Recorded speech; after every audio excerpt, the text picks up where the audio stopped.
Thank you for joining the October 2021 VMware TAM customer webinar. This webinar is organized by the VMware TAM organization to provide our customers the opportunity to hear great content and interact directly with great speakers.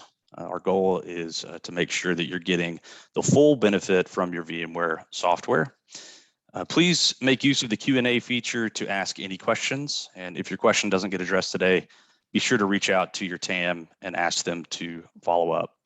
Before we get into the content today, just a couple of housekeeping items. Our next TAM customer webinar will be on November 11th, and we'll have the privilege of being joined by Bob Plankers, one of VMware's senior technical marketing architects. And in this upcoming session, our plan is to discuss security and management with a focus on vSphere. Bob always delivers great content on the TAM webinar, so please be sure to be on the lookout for the webinar invite from your TAM.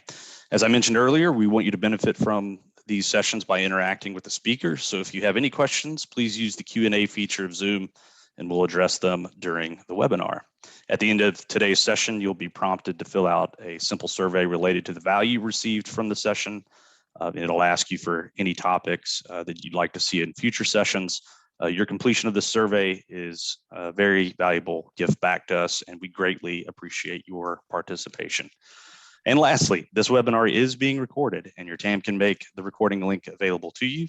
After a few months, the recording link will be publicly available on the VMware TAM Services YouTube channel. That brings us to today's topic and speaker. vRealize SaltStack SecOps, offers compliance and vulnerability management for workloads running the vRealize SaltStack minion and allows policy creation and assessment of OS configurations to determine compliance and security posture. Today, we have a very special guest speaker who will be diving into this topic.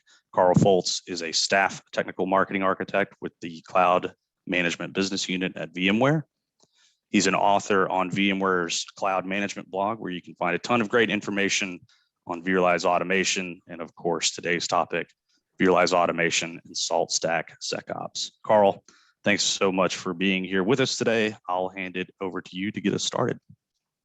Thanks for having me today, and welcome everybody. I will start with our disclaimer side. I'm going to be talking a little bit about features that we have yet to release with the product, and thus I have my disclaimer slide here. It looks like these features will be available in the time frame that I'm going to discuss a little bit later. The bulk of today's topic and discussion, though, it's going to be around features that are currently available on and that you could take advantage of today. So I'll start by setting up vRealize automation and really what it is today for those of you who maybe have access to it but aren't using it in your environment. And with the 8.0 release that came out actually 2 years ago now, the main focus of that product really has been to embrace sort of modern microservices type scenarios. And we embody that really by using microservices capabilities within the product itself. It's comprised of a number of different microservices running within Kubernetes and running, of course, on Photon OS inside an appliance platform. And if you've used VRA with older versions like 6X, 7X, the main difference that you're going to find with the product today, aside from what I had already mentioned, is a single appliance really can accomplish the goal today. If you were used to the older version, right, we had a Linux appliance and we had a Windows appliance that both required management and sort of separate configurations, et cetera. That's all been collapsed into a single appliance now. Yes, we do have Lifecycle Manager, it's vRealize Lifecycle Manager that handles installation, configuration, patching, et cetera, of vRealize products, including VRA. And then also we have Identity Manager, which provides authentication and authorization for VRA. But I think you'll find if you haven't looked at VRA 8X and we're on the 8.6 release now, the experience in many ways is largely the same as the older version of the product. It was a complete rewrite, and many of the use cases are exactly the same as the older product. And there's a lot of new capabilities, a lot of new use cases that we bring to bear to the product suite. So let's talk a little bit about the different services that comprise VRA. The first one is Cloud Assembly. And Cloud Assembly, you can think of, if you're used to the older days with VRA, that's really the administrative experience. It's where I'm going to set up my endpoints, set up my configurations, choose the ways in which I'm going to consume my different resources, whether it be compute or networking or storage or applications or containers and Kubernetes type of workloads. And that's where my design canvas is. So I can easily drag and drop different resources onto my canvas. We leverage YAML and infrastructure as code. So we've really tried to, as much as possible, bake DevOps principles into the product these days. And we've seen a mix of different sort of folks working with the product. Many of them, yourselves included, are IT admins or cloud admins, but we're also seeing an increasing number of folks that are more developer oriented, involved in the product than what we had seen previously. And so each one of these individuals, there's sort of different experiences that can be set up within Cloud Assembly to cater to their needs. Once they're done setting up the different configurations and choosing how we're going to consume these resources, of course, we have Service Broker. That's our catalog experience, our sort of user storefront. This is where I would release my cloud templates, and they'll appear in the catalog, and then users can come in, whatever the user might be, and request those resources. So that could be simple deployments of virtual machines with accompanying storage and networking and security, but it could also be vRealize orchestrator, workflows. It could be ABX actions, could be CloudFormation templates, could be, I'm requesting an infrastructure pipeline, something like that. All of that can be brought into the catalog and requested from a user perspective. I talked a little bit about infrastructure pipelines, and that's really where CodeStream comes in. This is our continuous delivery product that allows us to sort of bake in some of those DevOps principles into this experience, right? So I can build that infrastructure pipeline, I can build that development pipeline, or increasingly we're seeing a lot of interest in DevSecOps type scenarios that I'm going to talk to a bit today and demonstrate as well. And it also can integrate with continuous integration products like Jenkins. So if you've got an entire pipeline you want to go through, we can leverage those integrations to take that really from the beginning, where I'm checking in my code, where, if it's older code, I might be compiling, or the newer type methods where I don't have to worry about that, taking it from an artifact and then using continuous delivery methods to deploy that for testing purposes or deploy that out into production. These are all things that CodeStream can help you do and allow you to bring into your environment.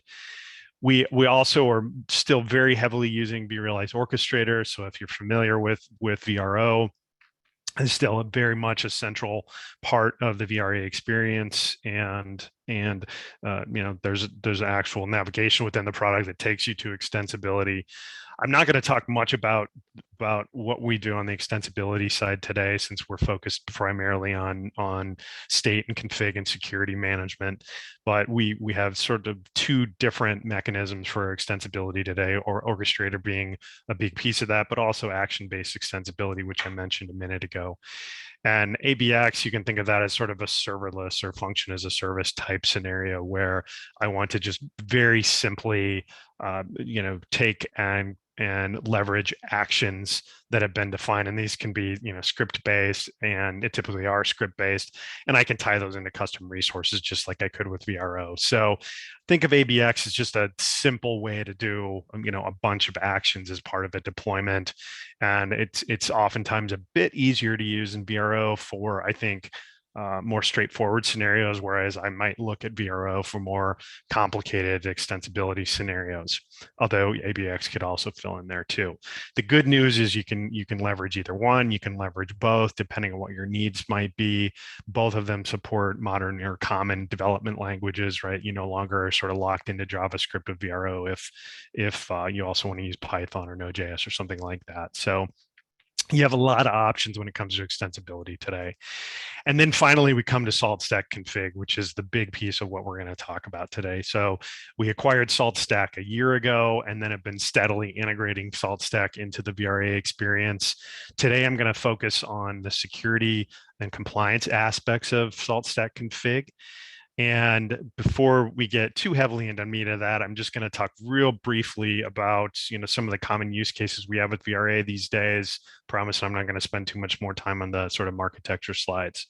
So big use cases that we're seeing people leverage VRA for today, of course, network automation, security automation, self-service multi-cloud, right? So we support, one of the great advantages we have with VRA 8X is much broader support natively for not just obviously VMware SDDC type scenarios, but VMware Cloud on AWS and all the different flavors that are now available across AWS or Microsoft or Google or Oracle, but also DevOps for infrastructure scenarios that I talked about with CodeStream and Cloud Assembly, and then of course Kubernetes automation with TKG, on the older PKS version of TKG, and then increasingly what we've been doing with TKGS and TKGM, which are the vSphere and then the upstream compliant versions of Tanzu, respectively.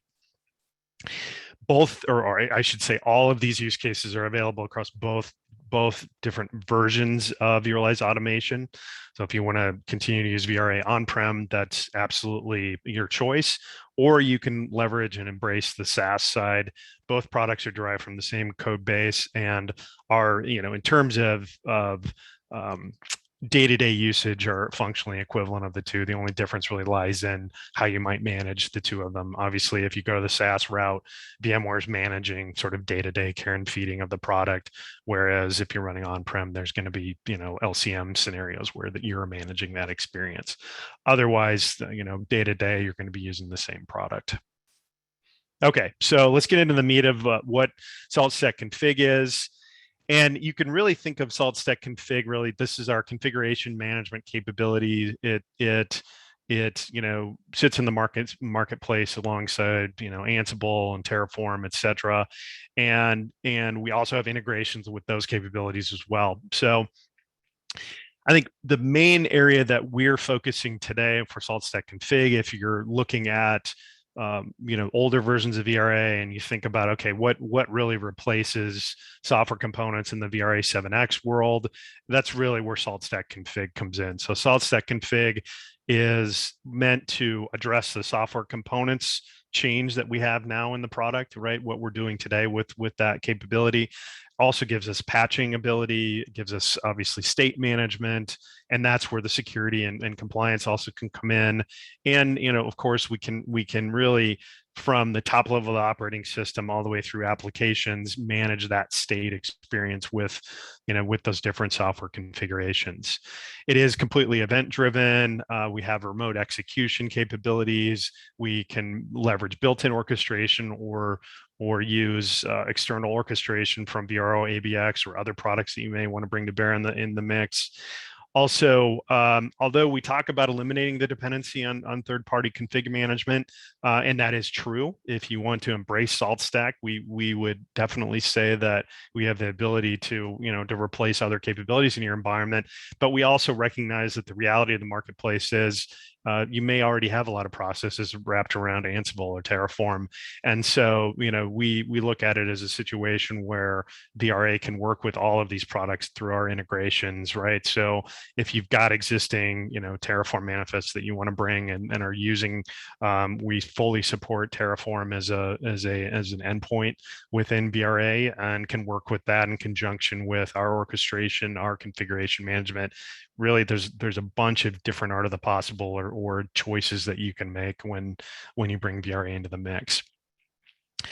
I think probably one of the biggest benefits that we've got out of the whole acquisition is the open source community that's been established around Saltstack Config.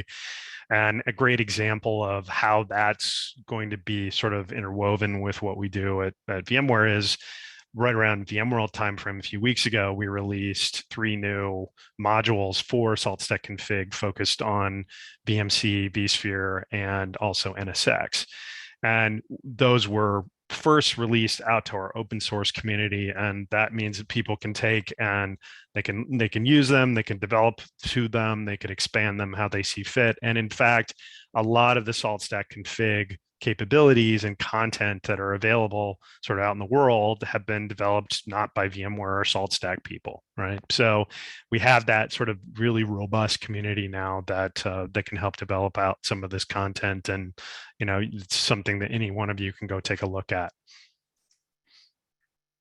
So the primary use cases: software config management, day two automation, and then of course SecOps, which we're going to talk about today. And so very quickly, for maybe those who are not on the security side, or haven't embraced that within the organization in terms of how you work through it day to day in your environment, SecOps really is a movement, much like DevOps, that has been created to streamline the ways in which different parts of the organization work together. In this case, IT security and operations teams. And it allows you to bring different or disparate technologies together to improve that process. To as we talked about earlier on, right? I want to understand how what my security posture is, what my compliance posture is, and then I want to act on that based on what I find, right? So our goal here is to bring solutions to bear to help you bring that process to your organization if you don't already have it. And obviously a lot of companies always do, but one of the big things that we run into is that oftentimes there are different priorities in an organization. And while security is always top priority for any company these days, right?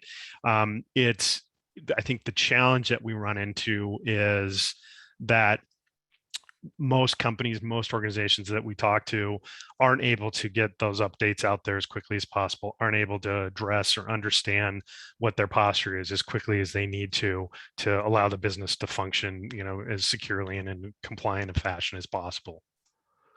So, just building this out really quickly and kind of what's driving a lot of our decision making and our strategic, what strategies we're coming up with for the product.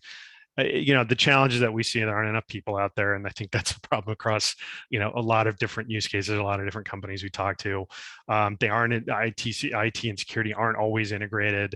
Vulnerability remediation, just general remediation of security and vulnerability issues and compliance issues is really tough a lot of the time. And I think you'll find there's quite a few products out on the market that do what we're going to talk about, which is compliance vulnerability assessments and understanding your posture. I think where most of those products aren't as strong, though, is taking and allowing you to quickly remediate what you find, right? I've found that I'm vulnerable in these ways, or I'm not compliant in these ways. I need to change that as quickly as possible, right? So really allowing you to automate that as much as you can, and at scale too. Okay, so let's talk about how SecOps is available. The first thing I'll say is if you own vRealize Automation today, you have access to Saltstack Config, right? So if you've got any of the standalone editions or vRealize suite, you have Saltstack Config. Typically we don't pitch products necessarily on these events, but I just want to make you aware of exactly what or where this is and how this is available to you. If you've got Saltstack Config, the Saltstack SecOps is an add-on, so it's a separate SKU that you would purchase. So let's talk a little bit about exactly what we're doing with the product. And the main focus areas for vulnerability and compliance management are at the operating system level for SecOps. So we're focused on OS vulnerabilities. We're focused on compliance at the OS level, and we have a series. We have a set of operating systems that we support. I oftentimes get a lot of questions on how is this compare contrast to other security products like Carbon Black or to Cloud Health Secure State, and I have a few slides where I'm going to talk to the differences between the products. So on the vulnerability management side, we have a certification agreement with a number of different entities. Center for Internet Security is where we get a lot of our compliance information. CVEs, though, are typically coming from vendors, and we'll work directly with vendors or organizations that produce CVEs for vendors. And the big, I think, thing that we add to the mix is the notion of adding what we call a state file to any of these configuration, any of this content that we get either from the vendor for Center for Internet Security. And when I go through and I run a scan and assessment, I'm actually comparing the state of that virtual machine, of that minion, against the state that I have associated with that content. So that's how I'm able to tell, okay, here's what my configuration is. Am I vulnerable? Am I compliant? Am I not compliant, et cetera? The way that we then allow that assessment to occur is we're actually running a remediation and test mode. So we're actually running scan using the capability that we would have to remediate that virtual machine. So the process is identical between the two. The only difference between an assessment and remediation is the remediation is actually making a change to the environment. So think of an assessment really as sort of a read-only remediation of sorts. We can also bring in scans from third-party tools, notably Tenable, Qualys, Rapid7, and Kenna. And then Carbon Black is actually coming in about 3 weeks. So we'll be able to bring in vulnerability information from Carbon Black as well. And so what that allows us to do is expand the amount of content that we can assess. Oftentimes we aren't always, we're not always getting all of the content that's available out on the marketplace. So, and we recognize that you may have other vulnerability assessment options in your environment. So as much as possible, we want you to be able to leverage that, what data you already have. I think, again, the key here is as much about understanding your posture, but also remediating. And I think that's where really the power of Saltstack Config can come in. On the compliance side, very similar in terms of how we handle things, right? The big difference that we have between the compliance side, I think, and vulnerability side is vulnerabilities. We're going to address every vulnerability that we're aware of for a given operating system when you set up the policy, and you'll see that in the demo. Compliance, however, is a much more nuanced situation, right? As many of you may know who sort of focus on compliance for your organization. There may be specific compliance settings that are relevant to your business that you need to absolutely make sure are in place, and you need to attest to an auditor that you've got those compliance configurations in place. So we allow you to get very granular over which benchmarks you choose and which checks you choose within each policy, and then as well which ones you're going to remediate when you understand how you're compliant or not compliant. We're getting all of our content from Center for Internet Security, as well as the U.S. Department of Defense. I didn't notice if there were folks that were outside of the U.S. on the call or not. Typically, CIS is going to be fine as a global entity for content. DISA, there are plenty of organizations that will leverage DISA as well, even though it is focused on or produced by the U.S. Department of Defense. But I've found that a lot of federal government entities around the world are still using a lot of the DISA recommendations. It's sort of a standardized set of recommendations. So all of that being said, the bulk of our content's coming from Center for Internet Security, right? So again, we're taking that content and then adding our state file to that content to sort of work our magic on the remediation side. All of this does require a minion to be installed on the virtual machine, right? So a minion is sort of our version of an agent, very lightweight capability that allows us to get a deep look at the virtual machine, and whether it be on-prem or out on the public cloud, and allows us to execute against that virtual machine. We are working on a remote execution capability that would allow us to assess and remediate using a proxy minion, if you're familiar with SaltStack. However, it's not available yet. So I'm going to stop real quick. It looks like I've got a question.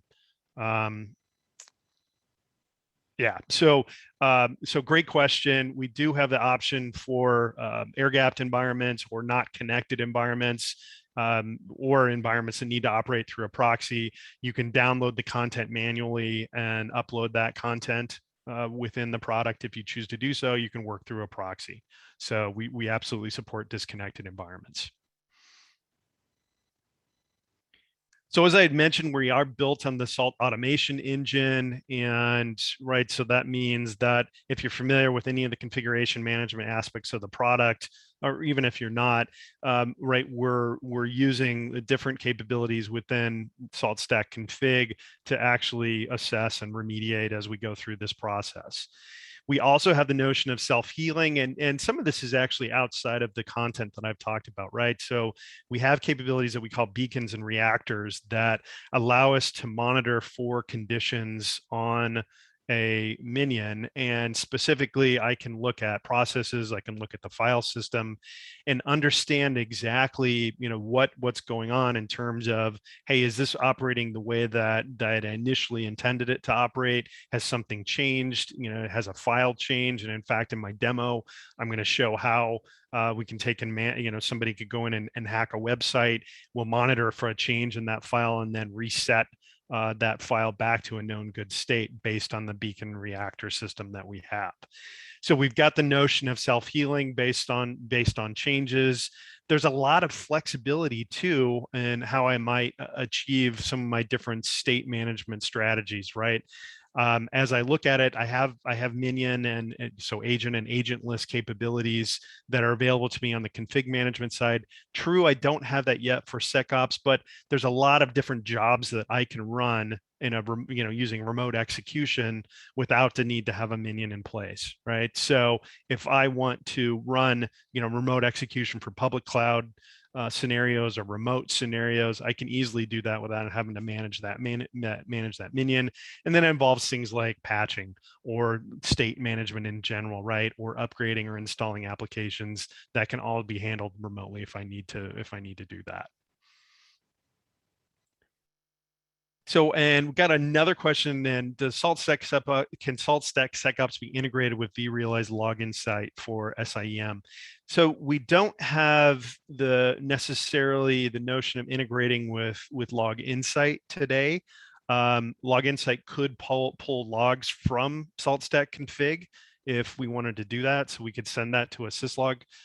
So it's syslog destination if we wanted to. But we don't have any integration per se between the two products today in those scenarios, no. So in terms of content, the operating systems we support are listed on this page. I won't go through them all in detail, but suffice to say is it's a very broad set of operating systems that we do support today from a content perspective. So keep in mind, this isn't the exhaustive list of operating systems we support for Saltstack Config. This is only specific to my benchmarks and my vulnerability content that I would get for SecOps, right? The things I would assess and be able to remediate.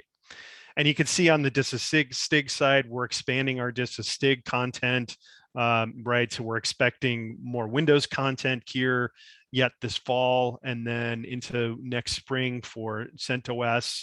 And then we've expanded what we're doing on the Red Hat side already. So let's talk a little bit about where we are for SecOps versus Secure State and Carbon Black. And so I put together this slide to sort of illustrate what the different products do. Carbon Black is really sort of focused on where we are, it's focused on endpoint detection and response. So antivirus, malware, ransomware scenarios, behavioral monitoring, those types of scenarios are typically where Carbon Black is heavily used. Carbon Black also has a partnership with Kenna, like we do on the SecOps side, where they bring in vulnerability, the ability to assess vulnerabilities across operating systems and also applications. What we are introducing in the 8.6.1 release, which should be available here early in November, is the ability to bring in vulnerability assessments from Carbon Black for operating systems that we support. We're working on applications for a subsequent release, and I don't have a release vehicle set yet that I can announce, but that is something that we're looking at as well. And then, of course, Saltstack SecOps is focused on operating systems that we just discussed, compliance and vulnerability management. And then we also have Secure State. And Secure State is really focused on infrastructure or cloud control plane scenarios and compliance enforcement in those scenarios. So I, as an example, am deploying something out to AWS. I want to make sure that what I'm deploying out to AWS from an infrastructure standpoint is compliant, right? It's using, sort of compliance best practices, et cetera. That's really where Secure State is focused, right? So oftentimes these days we're pitching the two of them or talking about the two of them together, Saltstack, SecOps as well as Secure State, because they're both sort of focused on different things out in the public cloud, right? We're focused on the OS, they're focused more on infrastructure strictly out in the public cloud today. Okay, so got a couple of questions before I move forward. I'll just go ahead and address them. So Windows Server 2022, I don't have a roadmap timing for you. It would be into next year before we would get to 2022 support. And then Saltstack SecOps isn't really, so I believe the question is, how does Saltstack work with vCenter infrastructure? So the assumption there is, we're using the internet to pull in the content. So Saltstack SecOps runs on-prem with vCenter, and we're using the internet to pull in the content, either in band or out of band, depending on what whether you need air gap or not, or a proxy. And then on your private network, we're using Saltstack Config and SecOps to assess and remediate your the VMs that are running in vCenter. So that's how that would typically work. Okay, so a bit more information on Secure State and SecOps. I won't go through this in any more detail just because of where we are with time, but this deck will be available, so you can use this as a reference to sort of understand and differentiate between the two capabilities. One common question that I am going to address that we get is, hey, doesn't Carbon Black remediate too? And it does, but in a much different way than what Saltstack does. So the remediation in Carbon Black is more around sort of individual virtual machine. We find a condition and we can leverage snapshotting or connect directly to that VM and make a change to the virtual machine. But it's not handled at sort of an operating system or software configuration layer necessarily, like it does on the Saltstack Config side. And as a matter of fact, as we look at remediation, the Carbon Black team is talking with my team to leverage Saltstack Config really as sort of the action framework for scenarios that we spot with Carbon Black. So not today, but moving forward, our goal is to really expand what we're doing on the remediation side between Carbon Black and Saltstack Config, but not just with Carbon Black, really across a lot of our different products, looking heavily at using Saltstack Config to again, act in that action framework to remediate or make changes based on conditions that we find in, within various or with various VMware products. Okay, so I actually have a video of a demo that I'm going to go through, and let me go ahead and share that.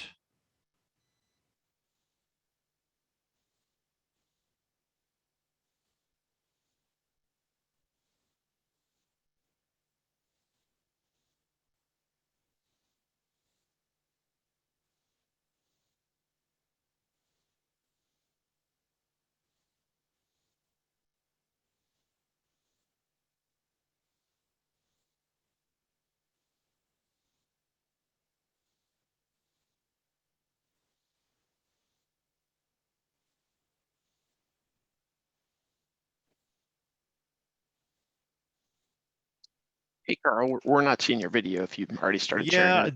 I just noticed, and maybe we don't have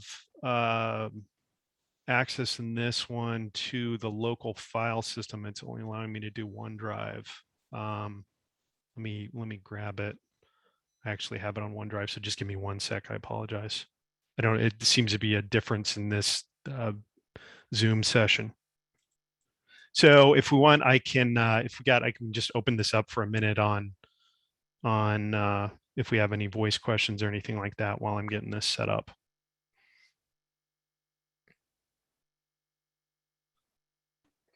Yeah, there's one question or two questions in Q&A. One's asking about Saltstack Config and Saltstack SecOps. Are they different appliances, or do they share like a common appliance? Yes, it is a shared appliance. And so really what we're doing with, for example, Lifecycle Manager is we're adding the license from, there we go. Okay, I got it now. We're adding the license through Lifecycle Manager, and let me pause. I won't start this yet. And then that enables the SecOps functionality on the Saltstack Config machine.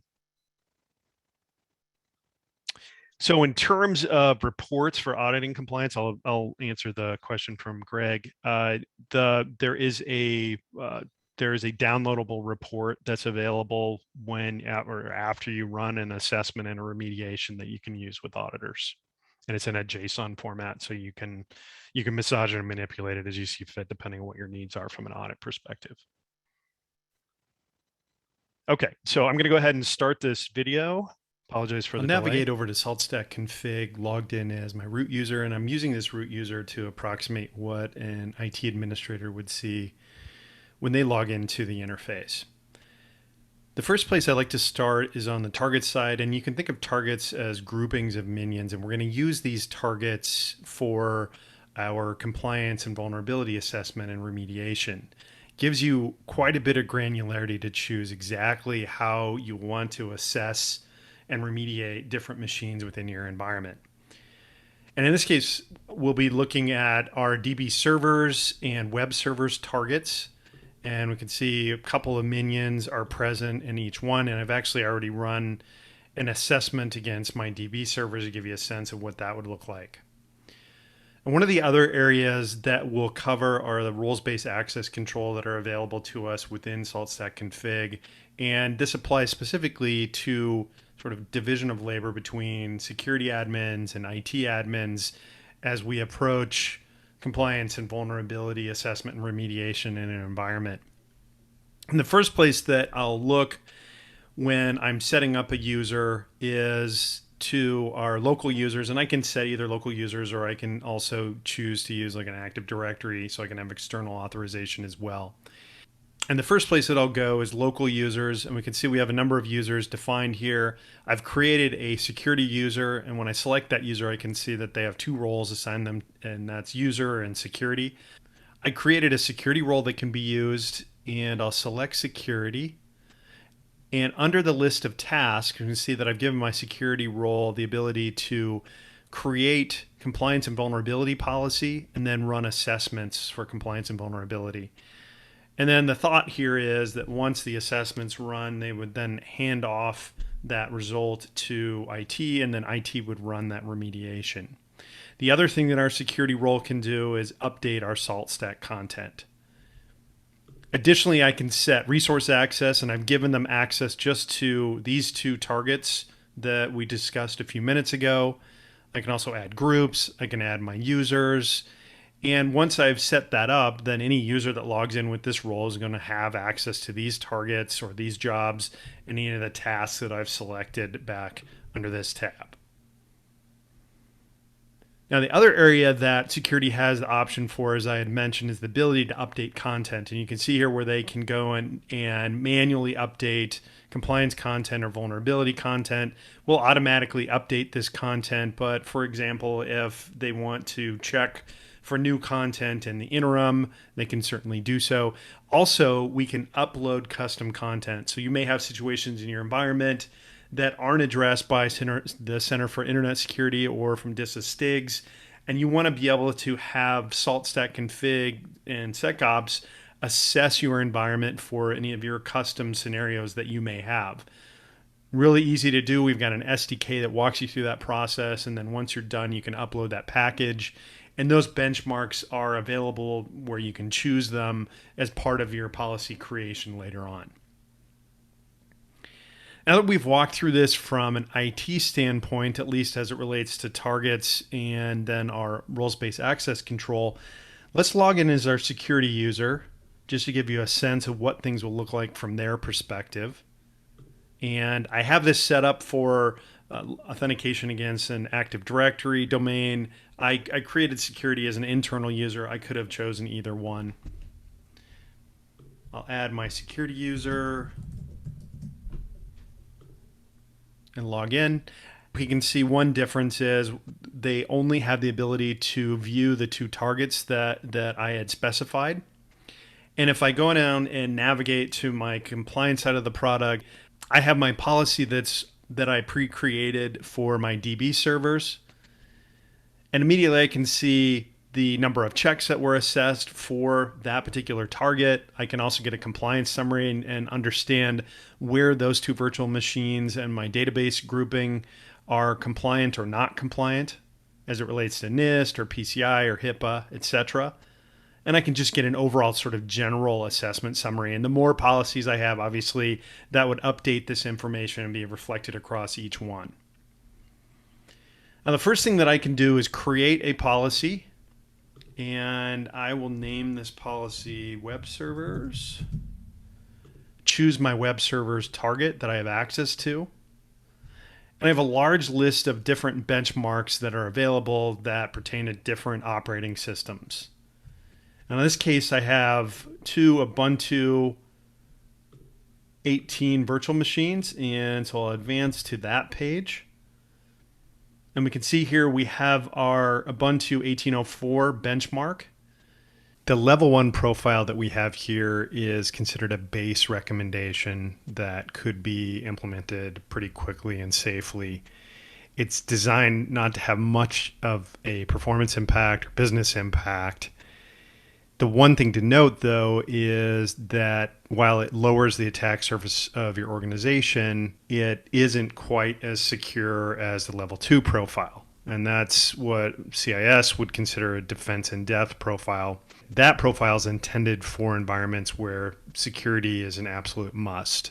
So the recommendations associated with level 2 can have an adverse impact on the environment, and so we'd recommend that you are fully aware of the potential impacts, that you would test actually both of these profiles out before you would roll them into production, but particularly the level 2 profile. For the demonstration, I'll choose the level 1 setting, and I'll select next. And we're presented with all of the checks that are part of this benchmark. Now, these checks are primarily coming from the Center for Internet Security, and we can see we have 186 checks that are part of this benchmark. And there may be scenarios where I want to check every one of these to be fully compliant for my assessment. In this case, though, I'd like to show how we can filter down to a smaller subset of checks if we choose to do so. I've selected my filter option, chosen SSH, and we can see that we have a smaller number of checks that have been highlighted, comprising 14 checks. If I then want to go forward and select a different set of checks, I can choose a new filter, and you'll notice that since I've already chosen the SSH checks, they've remained as a selection. And when I add my cron checks, you'll see that the number updates to include the cron checks as well. Now, on any one of these, I can choose to get more information on the check, and you can see specifically things like which operating systems this check applies to, the different profile, whether it's a server or workstation. I can also see exactly what the state is that we want to see when we're running this assessment. And one of the really interesting things that we are doing when we run an assessment is we're actually running a remediation in test mode. So essentially what we're doing is running exactly what would run when we run a remediation, but we're checking that configuration in the state file against what we see on the minion. And if we find that the state is different than what is present in this state file that's part of this check, we'll mark that as not compliant. And then, of course, when we run the remediation, we're going to go ahead and update that state based on the configurations here in this state file. I'll select next to move on. And one of the other interesting areas that we have available to us is the ability to make updates to different variables within my check. So, for example, if I want to change my max authorize on my SSH side to a smaller number, I can easily do that. And then when it comes time to remediate, it'll just update that configuration based on the setting in my variable. I have a number of different options for scheduling the assessment. We can see that it's not scheduled, so if I just want to run this immediately upon saving, I can do that if I'd like. I can set recurring schedules based on different time frames. So if I want to set it to run, for example, every hour, I can do so. I can set a start and an end date. I can also repeat based on different settings, such as daily or weekly, and set it at a certain time. I can set it to run once. I can also use cron expressions if I choose to do so. So I'll go ahead and set to run assessment on save. And that's it. We've created our compliance policy. And while that's running, I'm going to go ahead and switch over to the vulnerability side. And just like the compliance side, I've created a DB servers policy, and the same thing ran, but this time we're checking CVEs against our Ubuntu VMs. So I'll go ahead and create a policy for my vulnerability side, again with my web servers. Choose my web server target. And because we're assessing all known vulnerabilities for this operating system, there's really nothing further to choose. So I have the same sort of scheduling options available to me as I did on the compliance policy. And in this case, I'll go ahead and run the assessment on save. Navigating back to my compliance policy, we can see that my web server assessment is complete. Clicking into the policy, I'm provided with information on which checks are compliant and which aren't. Immediately, we can see that the virtual machines are only compliant with one of the checks. Within this tab, as a security admin, based on the role that we were added to, the only option that I have is to add exemptions for each of these checks. And essentially what this would do is prevent the checks from applying to these virtual machines. I can also view the minions individually if I'd like to understand their level of compliance. Additionally, had I added exemptions, they would appear within this tab. I can also view a report and download this report for use with external tools if I choose to. And I can also look at the activity, in this case showing that we had a successful policy assessment. If I wanted to dig further into the job details, I could select that and then receive summary information of the job details, look at high state information if I wanted to see a raw look of the actual code that's running and the state information that's involved. I have those details available to me. I'll navigate over to vulnerability and policies, select web servers. My assessment run is completed. I'm presented with my advisory information that applies to these virtual machines. If I want to look further into the advisories that have been identified, I can certainly do so, and then I have the description of exactly what the advisory is, which operating system it applies to, and also the CVEs that apply to this specific advisory. Additionally, I can look at CVSS score, and we present the version 3 and version 2 scores. It really sort of depends on the level of granularity that you're using to track advisory issues. And just like the compliance side, I can add advisories to my exemption list individually or the entire list. I can view advisories by minion.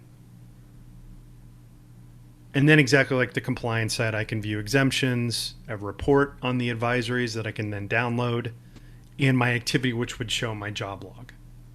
You may have the ability to assess vulnerabilities using some of our third-party integrations.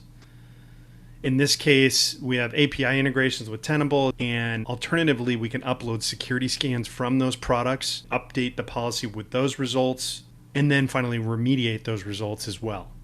As the security persona, once I'm done examining my policy results, understanding my security posture and my compliance posture, I could then hand this over to IT admins for remediation. I've logged in as an IT administrator. I'd like to go ahead and remediate. Remediation can be handled from the checks tab or the minions tab. If I want to remediate the entire minion, I just select the checkbox next to that minion. And you'll notice that I have different options available now that I've logged in as the IT administrator. And this is due to the role that the IT administrator belongs to. I can click remediate. and a remediation job will be executed. I'd also like to remediate my web servers for vulnerabilities. I'll select from the Advisories tab and click Remediate. And we can see that a remediation run is started. And I've logged back in as my security administrator. And I want to confirm that the remediations have completed. You can see that my remediations have been successful.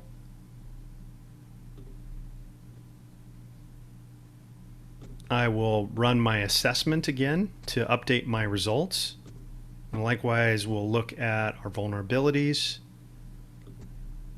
and also determine that our remediation was successful. And I'll rerun my assessment as well on the vulnerability side. And now that our assessment is complete, we can see that our 2 virtual machines are now compliant for the checks that were chosen. And looking at our vulnerabilities, we can also see that we're no longer vulnerable based on the known advisories for this operating system.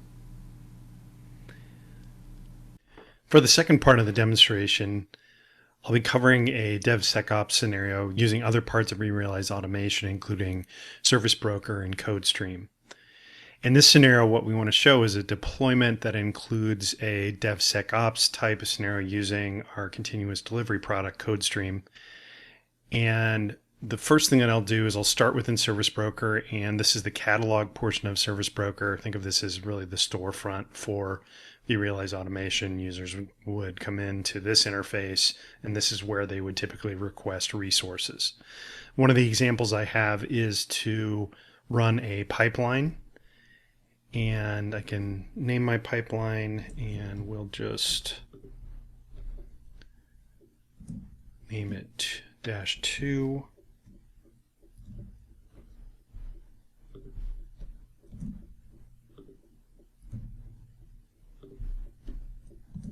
And choose our prod environment, and then I'll click submit. The initial part of the deployment has been kicked off. So what this has done is launched an execution within CodeStream. So if we go look at our executions and update here, we can see that we're preparing the workspace.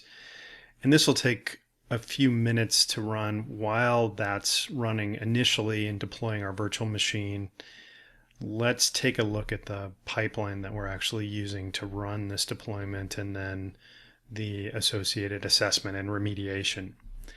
The first thing that we're doing in our pipeline is, as I had mentioned, deploying this virtual machine. We're using the integration with Cloud Assembly to trigger this deployment. And we're installing a virtual machine on vSphere as well as adding an application and a database. This is a capability that we could also extend to hybrid and public cloud scenarios if we choose to do so, and then run the corresponding compliance assessment and remediation as well. What I'm highlighting here is the ability to run several different tasks in this pipeline, so approximating a similar CI/CD type pipeline run from an application. So at this point, it'd be sort of when I'm picking up the artifact, and then I want to deploy compute as well as networking and security services to sort of finish up the testing of any code development or application that I may be rolling out. Once that deployment is complete, we're setting up our compliance scan, running the compliance scan, and we're actually making an API call, which I'll show you here in a minute, against Saltstack SecOps to run the assessment against an existing policy. And then once that assessment's complete, I'm going through and I'm remediating that assessment and then running my final assessment to update the results. Again, all of this is handled via the API, and this is using an existing policy, but I could create a policy as part of this process, run my assessment, run my remediation, and then delete that policy as well when I'm done. And the last part of the pipeline is showing something of an art of the possible capability, and we're using the pipeline to actually replace our index.php file and then showing how the beacon reactor system works within Saltstack Config. Now, beacons and reactors are a unique capability within Saltstack Config, which allows us to monitor for changes within a specific minion. For example, I may want to monitor for process changes. I may want to monitor for file system changes. In this case, we're monitoring for a change in our index.php file. And once we see that, the beacon reacts to that change, and then the reactor sees that change over the event bus and replaces that index.php file with a known good file based on how the reactor has been configured. So this gives us an additional ability to monitor processes, monitor files, etc., and allow them to return to a known good state. And this is over and above what we provide from a content perspective on the SecOps part of the product. So that provides a high-level overview of our pipeline. I'll also show you the custom integrations that I'm using. In this case, this breaks down the APIs that I'm using to run my compliance assessment, and then the remediation API calls that I'm making as well. Next, we'll take a look at our execution and see how that's running. We can see we're in a waiting status. I can select my execution and take a look at the log, the output that we've received. Immediately, I can see the IP address that's been assigned to my virtual machine. And I can also get a look at other information such as the image that was used, the type of machine that was used. In this case is the vSphere machine type that I've used from my deployment, and so on through my configuration if I choose to look. I can also view this using a JSON output. So if I want to take and maybe search for a specific field or value, I can easily do that. I can also output this and use this outside of CodeStream if I choose to. My website is up and running, and with that, we can continue through our pipeline. The way that we've set up this pipeline is to allow for an approval process as we move to each stage in the pipeline. This could be completely automated if you choose to do so. So I selected the next stage, I'll click approve, and this will run through our compliance scan and then pause and wait for an approval for remediation. While we're waiting, we can go take a look at our policy and see that our assessment is completed. I'll look at the list of minions. Here's the new minion that we just deployed, as well as our IP address, showing that this virtual machine is not compliant. And if we wanted to look at the check, so in this case, we're assessing for ensure ICMP redirects are not accepted. And we can see one VM is not compliant. That's the minion that we just deployed.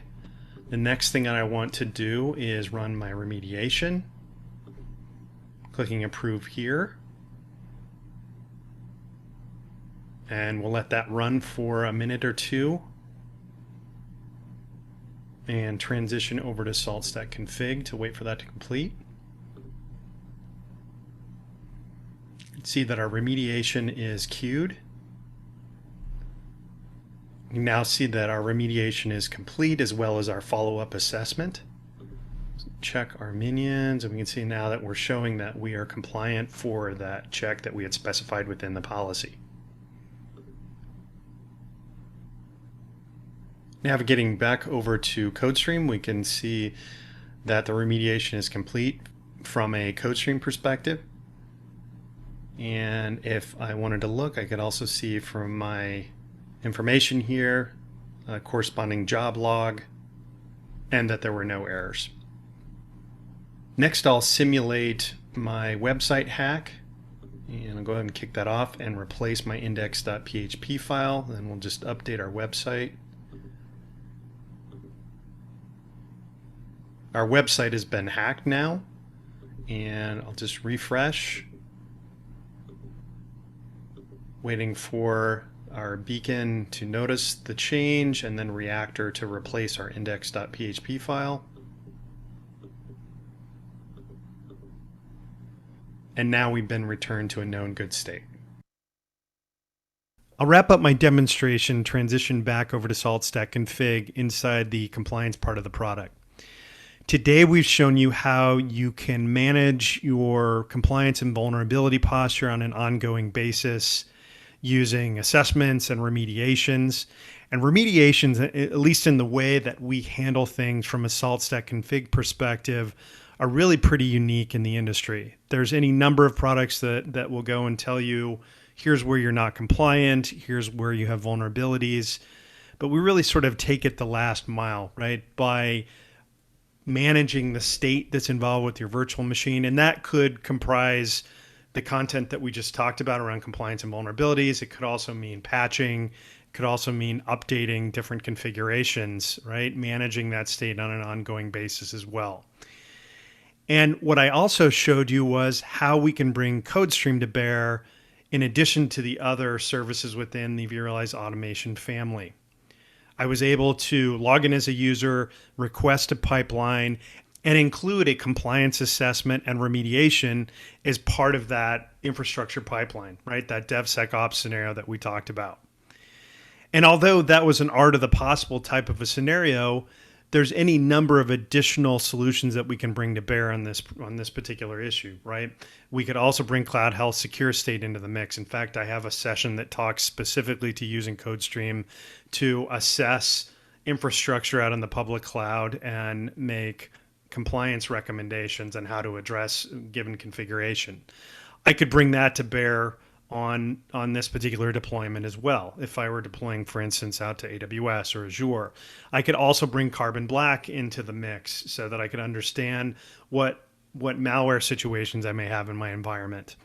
And so there's a lot of different capabilities that we're working on at VMware today to bring these different solutions, these different options to you so that when you deploy a virtual machine, it's not just about compute, it's not just about storage or the application.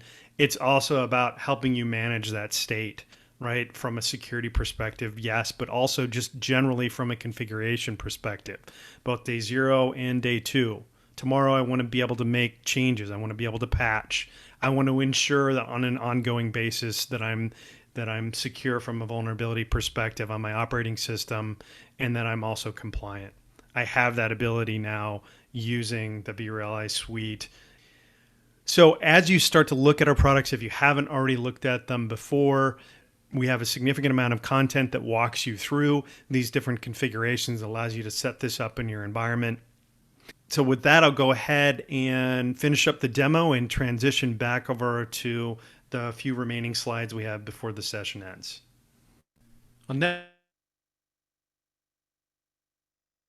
Okay, so I've got a couple of slides that I just want to talk to quickly.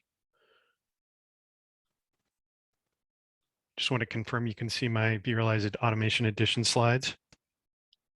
Yes, we can. Okay, great.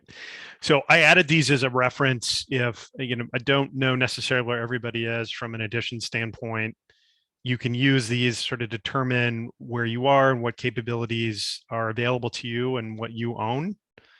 And this breaks down across Standard Plus, Advanced, and Enterprise. And then I talked a fair amount about content. We've put together a significant amount of content in the form of blogs. Of course, we have documentation as well. That's just a different team creates that. So, but that is available to you for SaltStack. There's extensive documentation for both config and SecOps, as well as, of course, VRA in general. We've also put together a new learning site that breaks down each one of the services, and take a look at that. It's a really cool capability that we put together through GitHub. And so it's got a lot of interesting information on how to get the different VRA services up and running in your environment. Of course, we also have the VMware community, and also we just started a new subreddit for VRA, and got a lot of great content that we're posting out there, and a lot of interactions that we've had just since we started it. It's only been around for about, I want to say it's like 3-4 weeks. So participate there if you're a big Reddit person. Always have the hands-on labs. Those were just updated for VMworld, and I don't think promotions apply here, but keep an eye on that if you're ever buying stuff. So it looks like we're just at the top of the hour, a little bit after, and we can open this up, see if we have any other questions for our session. Looks like we have one here.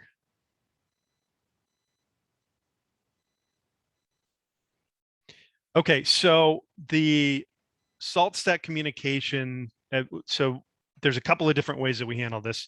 That we have an agent or agentless options that will communicate with virtual machines.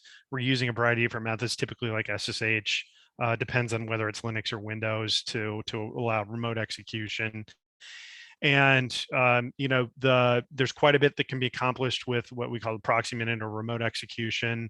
The most powerful capabilities obviously are going to rely on the minion being installed on that virtual machine, and which is pretty typical throughout or around the industry. So again, it sort of depends on what it is. Some stuff we're interacting with SSH, some with APIs, some using just general native methods to communicate, depending on what that is. We've talked primarily about operating systems today, but if you go out and look at Saltstack Config in general, there's a broad set of different software and hardware that we'll work with, especially if you go out to the Salt Open community, and you can see all the different modules that are available that are much, much broader than from just an operating system standpoint.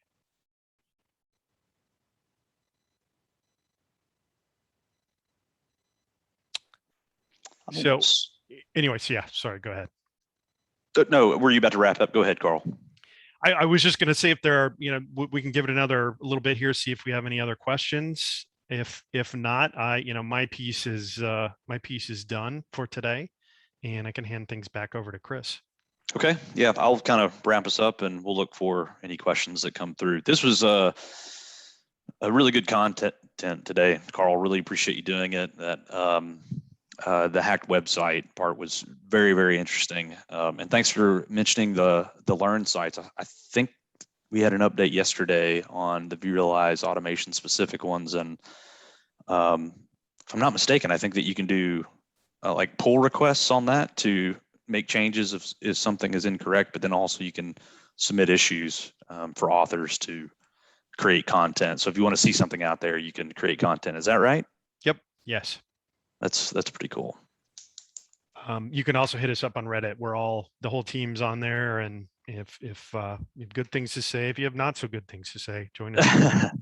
That's the beauty of social media, right? Yeah, for sure. Well, again, this was really good stuff today. We really appreciate you taking the time to do this. As we mentioned at the beginning of this presentation, it was recorded, and your TAM can make it available to you. Please join us next month when we'll be looking at vSphere management and security. We look forward to seeing you for that on November 11th. Thanks, everyone. Thanks a lot.